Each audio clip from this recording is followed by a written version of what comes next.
Eto naman po mga kababayan, sino yung gusto niyang sandalan?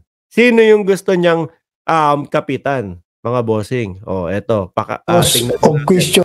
Pangalawa ho natin topic ito mga kababayan. Kasi si Senator Bato de la Rosa ayaw na daw pong mag-isip mga boss. Masakit daw ho kasi sa ulo. Masakit sa ulo yung isipin ng isipin na ise-serve sa kanya yung warrant of arrest ng International Criminal Court, mga kababayan. Sabi ni Rino de Rivera, malapit nang bumagsak ang pamamayagpag ng mga Duterte.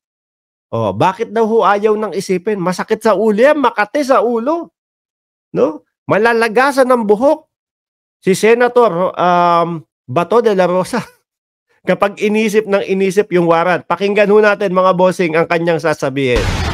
I will be wasting my energy thinking about that. Dahil if you are going to worry, ikaw lang ang matatalo dyan. Ikaw lang magkakaroon ng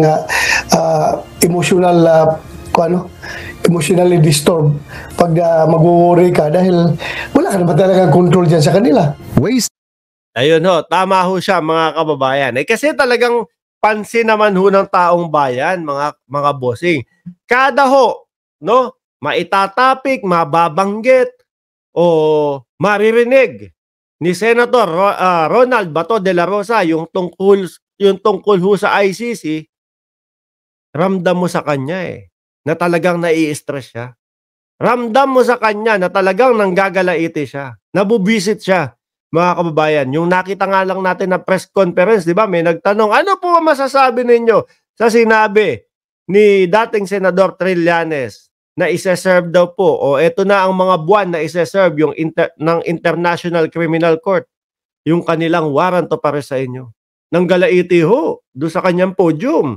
No? Sige, ito na, halika na, Trillanes, ikaw na mag-post sa akin. I-serve mo na, ganito, Bebe mo, araw-araw ho yun, mga kababayan. So, siguro, inisip ni Senator Bato de la Rosa, wag na nating isipin yan. Masakit sa ulo. Kung dadating, dadating. Kung dadating, di dumating. Kung hindi, di okay. Ano po? Of energy to worry. Ito ang paninindigan ni Senador Ronald Bato de la Rosa sa gitna ng kumakalat na usap-usapang maglalabas na ng warrant of arrest ang International Criminal Court laban sa kanya. Halos lahat po, yan na po ang balita mga kababayan no? Sabi ni Ma'am Ai Chang, shout out sa iyo. Yes, for sure, you're wasting your time thinking. Definitely, you all pay what you've done. Karma is real. Usap-usap, halos lahat na po mga kababayan ng balita ICC, tapos po yung mga followers nila, no, na mga OTAP supporters po, sila lang yata yung nagsasabi na, nasan ba yan? Kailan ba yan? Bakit ang tagal niyan? Lagi nyo ibinabalita, hindi naman lumalabas. Kahit po sa mga mainstream media, mga kababayan. Yung pag-serve ng warrant of arrest o yung pagpasok ng International Criminal Court, yun na din po ang pinag-uusapan, mga bossing. Ano? So sabi ko, pati naman yung mga politiko nila pati yung mga, sila Bato de la Rosa, ramdam mo na stress doon sa pinag-uusapan. So sabi ko, malaki ang posibilidad nito na talagang papasok at talagang isa-serve ang warrant of arrest at talagang sila ay hihingi ng tulong sa Interpol para kunin itong mga to. Pero mga kababayan, ang ating senador po, hindi po, kumbaga, may inaasahan pa din po, mga bossing. Sino yung inaasahan para hindi matuloy ito? Ito po, sasagutin niya yan. Kaugnay ito ng kaso ng war on drugs sa panahon ni dating Pangulong Rodrigo Duterte.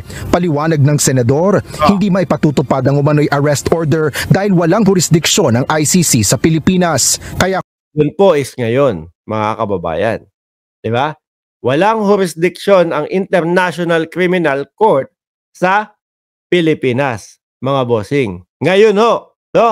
Pero during the time ng 2011 hanggang 2019, meron po, mga bossing. No? At 16 to 19, yung sinasabing nangyari yung mga paglabag sa karapatang pantao. Eh, parte pa ho tayo ng ICC nun, mga bossing. Yun. At the same time, sabi ng ICC, eh, sila yung iimbestigahan eh. Kaya pinatanggal nila. So, hindi naman pwede yun. Ayan ang mga pinag-uusapan ho dun. Pero mga kababayan, meron pa din pong inaasahan o meron pa din pong kinakapitan, no? Meron pa din pong pinapaniwalaan si Senator Bato de la Rosa kung sakali man, no?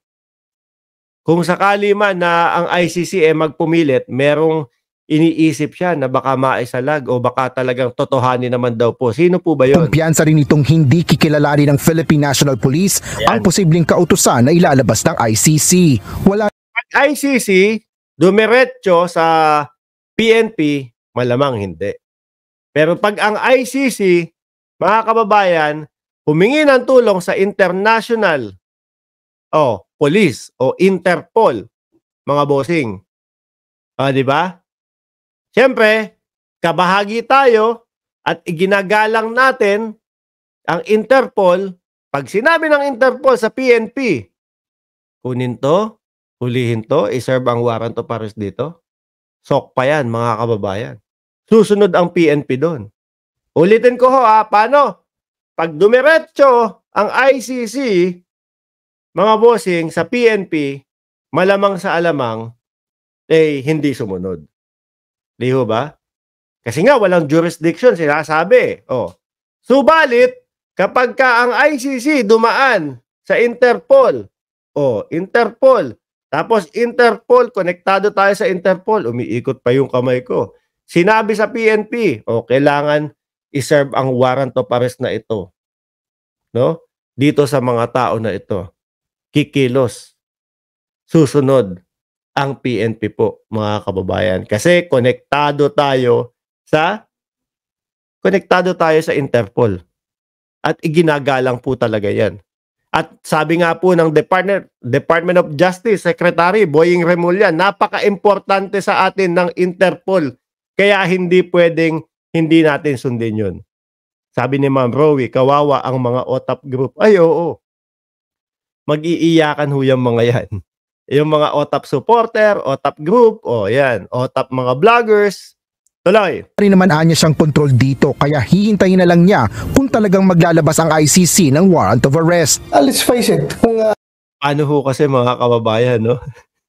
Si Bato de la Rosa, halos kada talagang may marinig ho yan about sa ICC. Lalo na yung mga tanong ng reporter, makukulit din yan eh.